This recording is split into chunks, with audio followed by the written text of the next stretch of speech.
Jangan lupa subscribe YouTube channel Official iNews dan nyalakan loncengnya.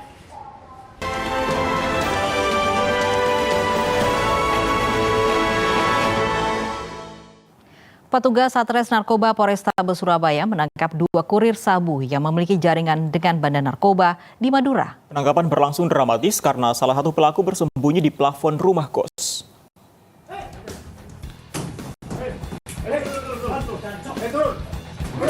Tak kunjung keluar dari persembunyian, petugas Satres Narkoba Polrestabes Surabaya harus menghancurkan plafon rumah kos di Jalan Ngagel Dadi, Surabaya, tempat salah satu bandar sabu bersembunyi. Meski beberapa bagian plafon telah hancur, pelaku masih saja menghindar dari petugas. Namun, pelaku akhirnya menyerah hingga digiring petugas. Kedua kurir sabu IM dan RH diketahui memiliki jaringan dengan bandar sabu di Pamekasan, Madura. Tugas mengamankan 12 paket sabu seberat 1 kg serta sejumlah timbangan. Salah satu tersangka berusaha kabur naik ke atas atap. Pada saat di atas atap, kita berusaha mengejar lewat pintu belakang dan akhirnya kita melakukan mengeluarkan tembakan peringatan, yang dimana pada saat itu tersangka sempat kena 1 tembakan. Kedua pelaku mengaku sudah 10 kali mengambil sabu dari pengedar berinisial AA. Saat beraksi, keduanya mendapat upah 2 juta rupiah. Dari Surabaya, Jawa Timur, Sony Hermawan, iNews melaporkan. Pemirsa, libur Paskah pada awal April 2021 memicu peningkatan kasus COVID-19 di Rumah Sakit Darurat Wisma Atlet Kemayoran, Jakarta Pusat. Data sementara kasus positif COVID-19 meningkat sebesar 5%, naik dari 21%, kini menjadi 26%. 2 minggu pasca libur Paskah, okupansi di Rumah Sakit Darurat Wisma Atlet Kemayoran, Jakarta Pusat meningkat sebesar 5%. Sebelumnya, angka pasien berhasil ditekan mencapai 21% atau 1.200 orang. Namun, pasca libur Paskah terdapat 300 pasien baru yang masuk di RSD Wisma Atlet sehingga total pasien berjumlah 1.500.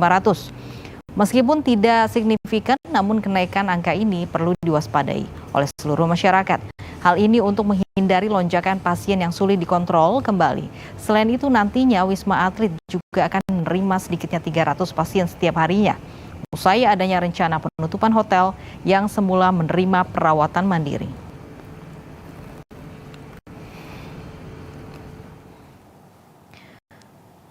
Pandemi COVID-19 belum usai, jumlah pasien positif COVID-19 di Rumah Sakit Darurat COVID-19 Wisma Atlet kembali naik. Untuk mengetahui perkembangan terkini, kita sudah terhubung dengan Bayu Pradana di RSDC Wisma Atlet Kemayoran, Jakarta. Bayu, apakah betul ada tingkat okupansi yang naik di kasus COVID-19 di Wisma Atlet? Angka okupansi di Wisma Atlet ini masih terus bergerak, di mana memang terjadi kenaikan, di mana sebelumnya di Wisma Atlet ini sempat menekan pasien hingga 21% dari kapasitas yang ada di Wisma Atlet. Ini artinya sekitar 1.200 pasien yang dirawat sini, ini sempat meningkat 4% kurang lebih, ini mencapai 25 atau 26%, ini artinya sekitar 1.500 pasien yang dirawat di Wisma Atlet ini.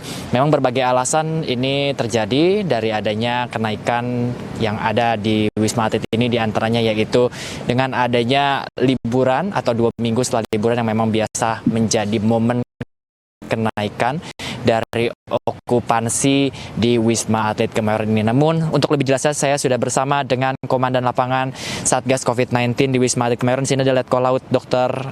Arifin. Sehat, Dok? Ya, alhamdulillah sehat. Tetap semangat. Ya, Dok, seperti apa, Dok, kenaikan yang ada di Wisma Atlet, bisa dijelaskan seperti apa? Ya, jadi bisa kami informasikan, jadi 1 minggu yang lalu kan kita sudah berada pada angka 21%. Artinya itu sudah cukup rendah, di mana total pasiennya adalah 1.200. Namun dalam beberapa hari terakhir ini memang mengalami peningkatan, jadi kemarin sempat juga menjadi 26%, sekitar 1.500 lebih ya, hampir 1.600 pasien. Kemudian untuk hari ini, update hari ini turun sedikit lagi, jadi 21,12%. Jadi pasien di angka 1.446. Nah ini artinya masih fluktuatif, kita belum mengetahui kepastian ke depannya. Ini mudah-mudahan memang karena efek dari liburan panjang 2 minggu yang lalu, liburan Paskah waktu itu. Mudah-mudahan efeknya hanya sampai saat ini, tidak meningkat lagi ke depannya. Meskipun kita tahu ini juga ada penurunan sedikit, tapi apakah ini tetap menjadi waspada yang harus diwaspadai oleh masyarakat? Dok, mengingat juga sebentar lagi juga kita akan ada libur Idul Fitri. Ya, tentunya ini harus menjadi kewaspadaan kita bersama bahwa memang salah satu barometer COVID-19 kan salah satunya di Wisma Atlet Kemayoran ini, di mana saat ini sedang tidak terlalu tinggi. Ini harapan kita tidak lengah, jadi tidak menjadi santai-santai, kemudian melupakan protokol kesehatan. Itu yang harus tetap kita jaga, jangan sampai kejadian di negara India terulang di negara Indonesia. Ya.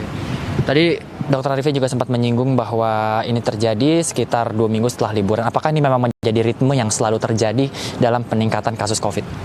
Ya, yang selama ini hampir 1 tahun ya, 1 tahun dari grafik yang ada, dan saya selalu mengamati dari pertama dulu, awal Maret ini, akhir Maret berdiri sampai saat ini memang ada momen-momen di mana dia grafik itu akan naik, kemudian kapan akan turun. Ya, itu terkait juga ada hubungannya kebijakan dari pemerintah juga. Waktu itu sempat PSBB diperketat sehingga angkanya turun. Begitu dilonggarkan akan naik kembali. Kemudian ada momen-momen liburan panjang yang waktu itu juga liburan yang paling membuat kita naik sekali bahkan penuh di sini, itu adalah libur Natal dan Tahun Baru.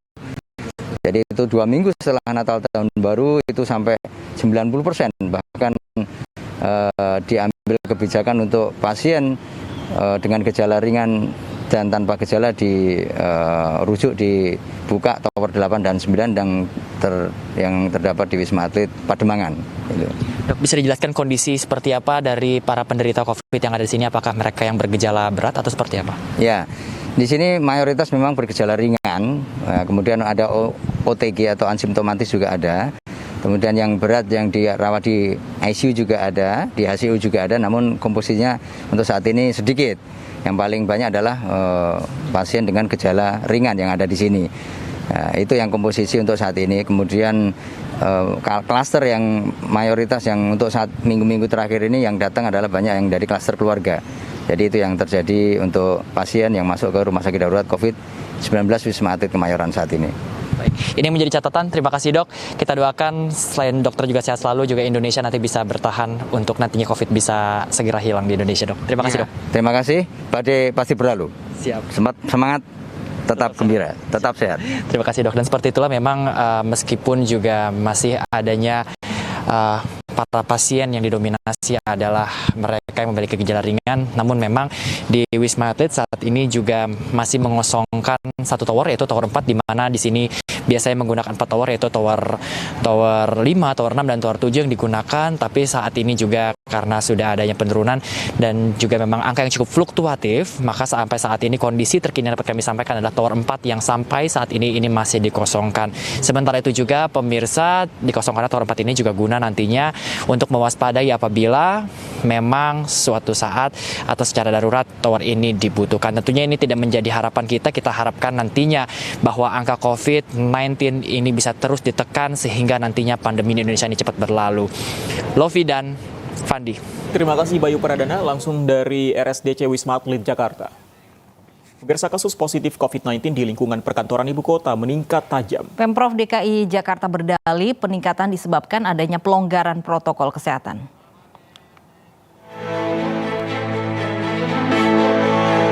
Upaya normalisasi perekonomian yang terdampak pandemi COVID-19 terus digalakkan. Sektor bisnis dan perkantoran kembali bergeliat di tengah ancaman pandemi yang belum juga berhasil ditanggulangi. Sayangnya, geliat di sektor ekonomi dan bisnis berdampak melonjaknya kasus positif COVID-19 di lingkungan perkantoran, terutama di ibu kota. Pemprov DKI Jakarta merilis adanya lonjakan kasus konfirmasi positif COVID-19 dari klaster perkantoran. Di pekan kedua bulan April, terjadi lonjakan hampir 300% dari kasus positif COVID-19 di lingkungan perkantoran. Jumlah kantor yang dilaporkan terpapar COVID-19 pun alami lonjakan. Tanggapi lonjakan klaster perkantoran, Wakil Gubernur DKI Jakarta berdalih hal ini disebabkan adanya pelonggaran protokol kesehatan.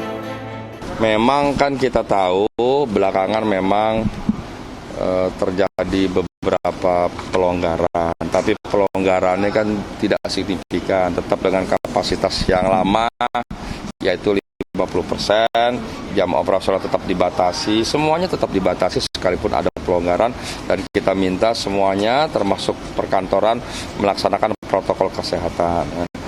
Atas peningkatan itu, ini sedang kita cek kembali apa yang menjadi penyebab, apakah terjadinya penurunan itu di perkantoran sejak di rumah, diawali dengan klaster rumah umpamanya, apakah di perjalanan pergi, perjalanan pulang, atau di kantor itu sendiri, atau di tempat-tempat lain. Ini memang sedang kita cek kembali. Ironisnya, vaksinasi COVID-19 yang tengah digalakkan belum menyasar karyawan dan pekerja non-pemerintahan. Hingga saat ini baru sektor pelayanan publik yang meliputi frontliner dan pedagang yang mendapatkan vaksinasi. Sementara para pekerja di sektor swasta mengakses vaksinasi COVID-19 dari jalur mandiri, yang tentunya tak bisa menjangkau keseluruhan pekerja dan karyawan. Sembari menanti program vaksinasi menjangkau para pekerja di sektor swasta, Pemprov DKI Jakarta mengimbau pengelola perkantoran meningkatkan pengawasan dan evaluasi protokol kesehatan. Tim Liputan iNews melaporkan. Lalu bagaimana tanggapan masyarakat dengan kebijakan bekerja dari rumah? Ya, apakah efektif dan efisien untuk dilakukan dan dapat menekan penyebaran virus corona? Menurut saya sih setuju ya Mbak ya, karena kan sekarang kayak kantor udah mulai aktif lagi kan, otomatis dari mana-mana tuh jadi satu di situ. WFH lagi saya setengah-setengah sih. Saya lebih setuju kalau masuknya cuma berapa persen gitu loh. Lagi. Setuju. Kenapa nih Pak? Biar tidak meningkat. Cukup efektif sih Mbak, cuma kadang kan kalau misalkan di perkantoran itu ada yang memang butuh untuk masuk juga kan. Kalau WFH full, misalnya kayak saya kan kerja di kantor IT gitu. Kalau misalnya engineer-nya yang WFH gitu agak susah sih. Kalau dibagi jam kerja ya Pak, orang yang satu kantor itu tidak akan bertemu secara langsung dalam satu kantor gitu kan. Ada pagi, ada siang, ada sore gitu. Ya, pemirsa, terjadi lonjakan kasus positif COVID-19 klaster perkantoran di Jakarta. Hal ini diduga karena kebijakan bekerja dari rumah atau work from home tidak diterapkan dengan baik. Kami bahas lebih dalam dengan epidemiologi Griffith University, Dr. Diki Budiman. Selamat siang, Pak Diki. Selamat siang, Mas Pandi, Mbak Lofi. Pak Diki, apa yang Anda lihat dengan kembali naiknya klaster perkantoran yang khususnya terjadi di Jakarta, Pak Diki? Ya, ada 3 hal ya yang menjadi penyebab atau berkontribusi ya. Pertama adalah tidak lepas dari bagaimana wilayah atau daerah tersebut melakukan upaya intervensinya, yaitu di testing, tracing, isolasi, karantina. Yang kita tahu belum ada daerah di Indonesia yang mencapai target yang dalam level terkendali ya, atau di test positivity rate 5% ke bawah. Dan Indonesia saat ini masih ditetapkan atau dikategorikan oleh WHO sebagai negara dengan community level transmission, yang artinya bahwa kita nggak bisa atau belum berhasil mendeteksi sebagian besar kasus penyebabnya di mana, dan adanya pertemuan klaster perkantoran ini tentu kita apresiasi yang menambah informasi, namun yang pentingnya adalah bagaimana tindak lanjut dari ini. Kedua, faktor penyebab kedua adalah adanya pengabaian atau malah tidak diberlakukannya protokol kesehatan di perkantoran itu. Bisa karena adanya euforia vaksinasi, bisa juga karena memang belum ada sistem atau protokol kesehatan yang lokal spesifik ya, karena setiap kantor harus bikin ya sesuai dengan setting tempatnya, gedungnya, dan ini bicara juga masalah ventilasinya, bagaimana sistem pengaturan sirkulasi udara yang harus setidaknya 4 atau 5 kali sirkulasi udara ini berputar ya antara udara dalam dan luar per jam. Nah, ini kan ini harus ada semacam penilaian oleh lembaga lain. Nah, dalam hal ini yang faktor ketiga adalah monitoring atau evaluasi atau kontrol yang dilakukan oleh pemerintah daerah setempat terhadap perkantoran ini dalam penerapan protokol kesehatan, yang dalam ini mungkin Dinas Tenaga Kerja, dan termasuk bagaimana penerapan WFH ini, ya. WFH ini, situasi Indonesia ini belumlah satu situasi yang kita bisa terapkan WFO dengan full atau bahkan WFO dengan 80% saja saya masih ini ya, saya kira belum tepat ya, karena begini, Australia saja yang sudah katakanlah hampir setahun ini dalam level terkendali ya, dengan tes positivity rate yang jauh di bawah 1%, kasusnya 1 digit itu ya ada jeda berapa bulan baru ada lagi. Nah, namanya WFH itu masih diberlakukan gitu. Baik, ada penerapan yang belum optimal begitu. Tapi yang menarik ini berdasarkan data Pemprov Jakarta, ini sebagian besar kasus justru berasal dari perkantoran yang sudah divaksinasi. Apakah kaitannya tadi Anda sebutkan euforia vaksinasi penyebabnya? Iya, bisa terjadi, dan ini terjadi, kita belajar juga India ini juga ada euforia vaksinasi ya. Karena apa? Karena merasa bahwa sudah divaksin, bahwa ya saya sudah punya kekebalan, dan juga ada juga yang merasa bahwa itu kantor kita sudah banyak yang divaksin kok, jadi tenang aja masuk. Nah, ini yang salah kaprah ya. Kemudian juga ada kebijakan kantor yang saya dengar yang ya ini karena sudah divaksin, Anda walaupun komorbid harus masuk kantor. Nah, ini yang tidak tepat ya. Karena pertama harus kita ketahui, dan sekali lagi India adalah contoh nyata ya, bahwa vaksinasi itu tidak ada yang 100% ya, dan tentu punya punya kekurangan. Kedua, bahwa ada yang disebut dengan potensi di mana atau window period ya, di mana ketika antri vaksinasinya saja itu seperti kasus sekali lagi di India malah tertular gitu. Jadi ini kita kan banyak potensi ya dalam hal ini, artinya sekali lagi harus tidak boleh ada pengabaian meskipun sudah ada vaksinasi. Baik, Pak Diki, dari semua pemaparan tadi, mana yang paling harus diterapkan oleh perkantoran di Jakarta? Apakah harus sistem kebijakan WFH atau ventilasi yang harus sesuai standar tadi? Mana yang utama yang harus diterapkan oleh sebuah perkantoran di Jakarta, Pak Diki, agar naik turun ini tidak selalu terulang, Pak Diki? Ya, pertama adalah konsistensi bahwa kita harus batasi kapasitas. Ya, dalam hal ini berarti WFH ini jangan dulu dicabut, jangan dulu dikurangi ya, karena sekali lagi bicara bekerja dari rumah, yang paling realistis dan memungkinkan itu adalah orang-orang yang punya penghasilan tetap seperti para pekerja kantoran ini. Kita nggak bisa menerapkan ini pada masyarakat umum yang memang nggak ada yang penghasilan bukan penghasilan yang tetap bulanan. Nah, itu ya kenapa WFH itu penting sekali, karena dia akan berkontribusi.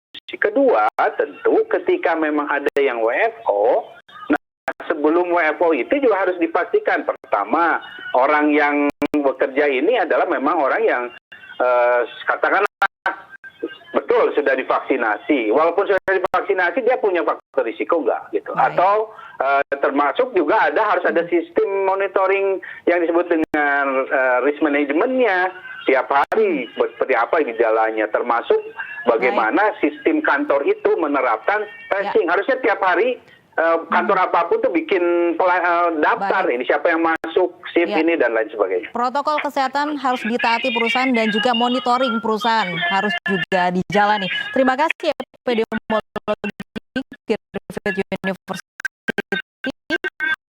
Pak Diki Budiman sudah bergabung bersama kami. Kemenparekraf mendorong percepatan vaksinasi COVID-19 bagi para pegiat pariwisata dan ekonomi kreatif di Provinsi Sumatera Barat. Pemerintah provinsi bahkan diminta untuk memprioritaskan pegiat pariwisata dan ekonomi kreatif.